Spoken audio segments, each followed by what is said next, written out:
नमस्कार। Finally NCP, Shiv Sena और कांग्रेस के तीनों पार्टियों के नेता, महाराष्ट्र के नेता मिले कॉमन मिनिमम प्रोग्राम बनाने के लिए और मोटे तौर पे उन्होंने तय कर लिया है कि क्या क्या चीज़ें होंगी जिस पे तीनों सहमत हैं। और उसके बाद ये कहा जा रहा है कि अगले 20 दिन में सरकार बन जाएगी। और यही बात यानी 20 दिन, ये 20 दिन गले की फांस बन गए शिवसेना के।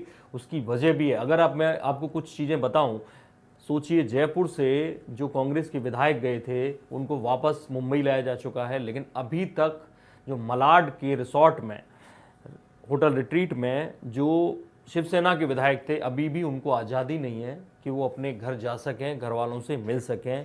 ऐसे में एंट्री होती है नारायण राणे की। नारायण राणे का बेटा एक ट्वीट करता है, नीतीश राणे, कि अब आएगा मज़ा, नारायण राणे की फ़ोटो के साथ। उसके बाद नारायण राणे का एक बयान भी आता है उसके साथ ही कि नारायण राणे कहते हैं कि सरकार हम ही बनाएंगे, बीजेपी की सरकार बनेगी, 40 विधायकों की ज़रूरत है, फिर भी सरकार हम ही बनाएंगे। इसको लेकर तमाम सारे कयास लगने शुरू हो गए। और सबसे बड़ी बात, जिस तरह से बीएमसी के ठेकेदारों पर इनकम टैक्स की रेड पड़ी है, 735 करोड़ के घोटाले का खुलासा हुआ है, सीधा सीधा शक जा रहा है नारायण राणे पर। क्योंकि बीएमसी की कार्यप्रणाली, शिवसेना के ठेकेदारों की, बीएमसी के ठेकेदारों की जो करतूत, जिस कार्यप्रणाली को वो बेहतर समझते हैं, उससे ज़्यादा बेहतरीन और कोई नहीं समझ सकता। इसलिए ये शक जा रहा है कि ये नारायण राणे का खेल है।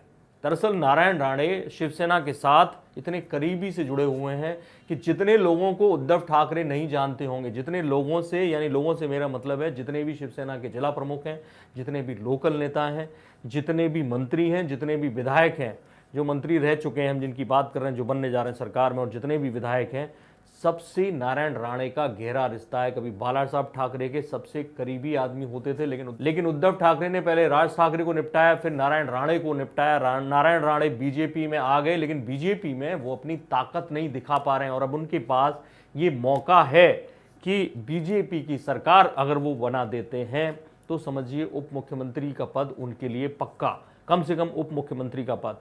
नारायण राणे लग गए इसी चक्कर में, और इसी वजह से शिवसेना होटल रिट्रीट से, जिस रिसोर्ट में वो लोग रह रहे थे, वहां से विधायकों को वापस नहीं भेज रही है। ऐसा शिवसेना से जुड़े सोर्सेस का कहना है। लगातार नारायण राणे के खेल को लेकर शिवसेना ही नहीं, बीजेपी में भी अंदर से खुसफुस शुरू हो गई है कि आखिर नारायण राणे क्या करना चाहते हैं। और ये 20 दिन जो मिले हैं, यही 20 दिन शिवसेना के लिए इसलिए आफत है। शिवसेना चाहती है कि जल्दी से सरकार बने, जल्दी से सरकार बने, इसलिए उसे कांग्रेस के सरकार में शामिल होने पे आपत्ति नहीं है। उप मुख्यमंत्री पद और बड़े बड़े जो जिन पदों के लिए वो लड़ रही थी बीजेपी से, वो सारे मंत्री पद, सारे मंत्रालय वो अपनी सहयोगी पार्टी यानी कांग्रेस एनसीपी को देने को तैयार है। लेकिन वो 20 दिन उसके लिए बड़े भारी हैं, क्योंकि अगर बड़ी सेंध लगा देते हैं नारायण राणे, और वो ऐसा करने में सक्षम है क्योंकि उद्धव ठाकरे से ज़्यादा करीबी से शिवसेना से वो जुड़े रहे हैं। शिवसेना के एक एक कार्यकर्ता से उनके सीधे लिंकेज हैं।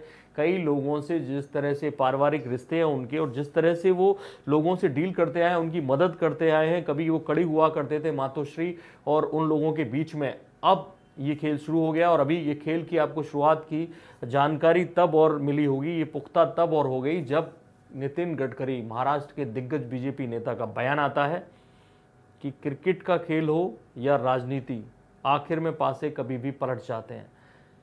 उसके बाद फडणवीस का बयान आता है कि सरकार हमारी ही बनेगी, बीजेपी की ही बनेगी।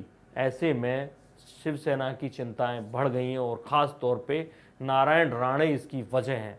देखते हैं इस सियासी घमासान जो महाराष्ट्र में मचा हुआ है उसमें से क्या निकलता है, नारायण राणे क्या कर पाते हैं। लेकिन उन्होंने शिवसेना की परेशानियां कम से कम मुख्यमंत्री बनने तक, सरकार बनने का ऐलान होने तक बढ़ा दी हैं। इस खबर पर हमारी नजर बनी रहेगी, आपको अपडेट करते रहेंगे। देखते रहिए इंडिया न्यूज़, सब्सक्राइब करें इन खबर। थैंक यू, नमस्कार। इन खबर चैनल को सब्सक्राइब करें और बेल आइकन दबाना ना भूलें।